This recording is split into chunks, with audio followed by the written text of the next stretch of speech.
আসসালামু আলাইকুম প্রিয় দর্শক এবং শ্রোতা। আমি ডাক্তার মোহাম্মদ আসিফুল আমিন। আমি নবজাতক ও শিশুরোগ বিশেষজ্ঞ হিসেবে কাজ করছি। আমি আছি আপনাদের সাথে একটি বিষয় নিয়ে আলাপ করার জন্য। দর্শক, আজকে আমরা যে বিষয় নিয়ে আলাপ করব সেই বিষয়টি হচ্ছে যে অনেক বাচ্চার মায়েরা 6 মাস সম্পূর্ণ হওয়ার পরেও পরিবারের বাড়তি খাবার বুকের দুধের পাশাপাশি না দিয়ে শুধুমাত্রই বুকের দুধ দিয়ে থাকেন, এবং অনেকেই বলতে শুনে যে অন্য খাবার তেমন খায় না কিন্তু বাচ্চা বুকের দুধ খায়। সেক্ষেত্রেও দেখা যায় যে বাচ্চার মা এই ব্যাপারটা বুঝতে পারেন না যে এই যে 6 মাস পরবর্তী সময়ে যে বাচ্চাকে বাড়তি খাবার দেওয়ার গুরুত্ব কি, এবং বাড়তি খাবার যদি না দেওয়া হয়, শুধুমাত্রই বুকের দুধ পরবর্তী 6 মাসের পরবর্তী সময়েও দেওয়া হয়, সেক্ষেত্রে বাচ্চার কি ক্ষতি হতে পারে।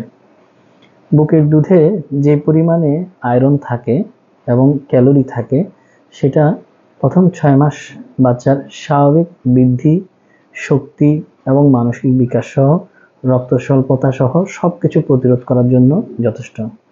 যখন 6 মাস সম্পূর্ণ হয় তখন বাচ্চার শরীরের চাহিদা অনেক বেড়ে যায়। সেক্ষেত্রে দেখা যায় বাচ্চার স্বাভাবিক ক্যালোরি এবং রক্ত স্বল্পতাকে প্রতিরোধ করা সহ অন্যান্য যে কাজগুলো করে থাকে বুকের দুধ, সেটা তার জন্য তখন যথেষ্ট হয় না।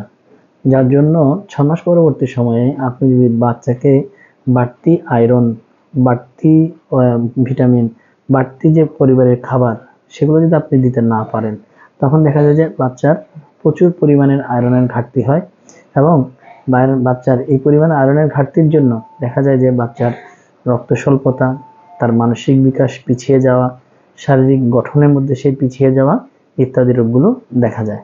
এই সকল রোগগুলোকে আমরা বলে থাকি বাচ্চার মিল্ক ইনজুরি নামক রোগ হয়েছে, যার কারণে প্রথম 6 মাস শুধুমাত্র বুকের দুধ দিলেও 6 মাস পরবর্তী সময়ে বাচ্চাকে বুকের দুধের পাশাপাশি পরিবারের যে বাড়তি খাবার, সেই পরিবারের বাড়তি খাবারটা আপনাকে অবশ্যই দিতে হবে।